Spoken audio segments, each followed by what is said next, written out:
for 8 months. Yeah, about 8 months. And then you quit on that. Tell me about that. Well, I originally I was preparing for the we knew the charities were going to close, and I had run a tournament. I'd run a bunch of tournaments out of my house just because I thought it would be fun and to send somebody to the World Series. So I had a bunch of people come over to my house, and we ran a bunch of these tournaments, and then somebody went and played the World Series. So I was already running things, and then they were going to close the casino. So what I did is I started going over to Howard Johnson's in Kitchener on Mondays, because there was no casino in Kitchener on Mondays. So once a week I would go and I would run a game there, and people would come and play. So it was sort of accepted that I was going to run a game.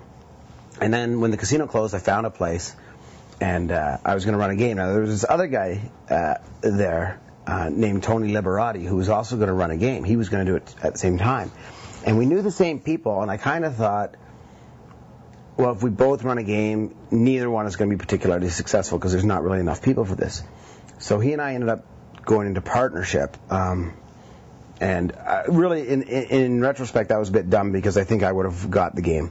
Yeah. I don't think he would have got the game because I was already the person that was running it.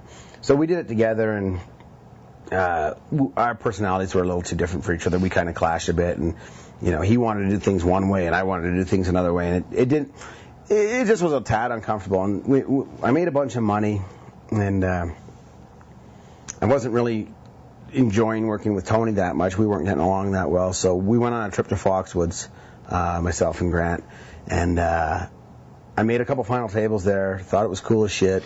Said, you know what, this is more me. I'd rather be doing this. I don't want to sit there and run a game and have a place I have to be. I'd rather just sort of be, roam around and do what I want to do. Mm-hmm. So I went back and I sold my half of the club to Tony and started traveling the circuit. Because when you're there, you're running the game. You can't play. Well, no, you have to play. Oh, you do play. You play until there's not a seat, and then you have to get up. So if you're running a club and somebody comes in and wants to play heads up, well, then you play them heads up. Or if they want to play like four-handed, you play four-handed. That was one of the issues I had with Tony, actually, is he would never want to sit down if somebody wanted to play him. But, you're making so much money doing it that, you can afford to take the risk of losing a little in the game. But, so I played quite a bit, actually. Oh, that makes sense. I didn't know that. Okay. So I read a quote where you said, you were probably at one time the best single-table satellite player in the world. I think I probably was.